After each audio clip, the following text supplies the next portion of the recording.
name of the target is the reflected code. The reflected code is such type of code in which there is only one bit change between the two data.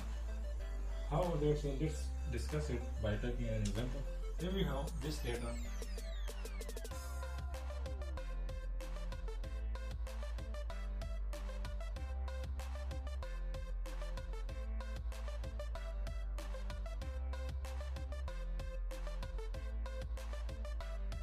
This data, if you see this two data, so it changed by only one bit. Changed by only one bit. Here the 0 is same, the 0 is also same, 0 is same, here the 0 is same. This bit is just changed. So this is my reflected code. So if you see to these two data, these two ones are same, these 1 0 is changed, these two 0 are same, these two 0 are same. So that if you want to see this data is changed, it's same. If you want to see this data, so it is same, it is just changed, it is same, it is same.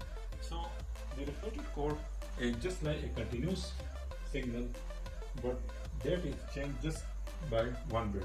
As you see, I want to start from here. For any bits, I want to start from this bit. So the next data will be just like. So this is my. You can say that this is my reflected code. So you can start from any region. No necessity that you start from 0 up to the 15. So you start from any region. So just change one bit. So their data will be your reflected code. So another signal, we have this type of signal. So the consecutive points is not too much change, but it changed by let's say one bit. These two consecutive bars is changed by just 1 point. So and reflected code is also the 2 points. This is one point, this is by another point. So these 2 points are changed by only 1 bit.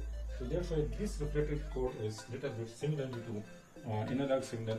So that's why we mostly use the reflected code, and also it is very convenient to use the reflected code instead of digital signal. So this is all about the reflected code. Thanks for watching.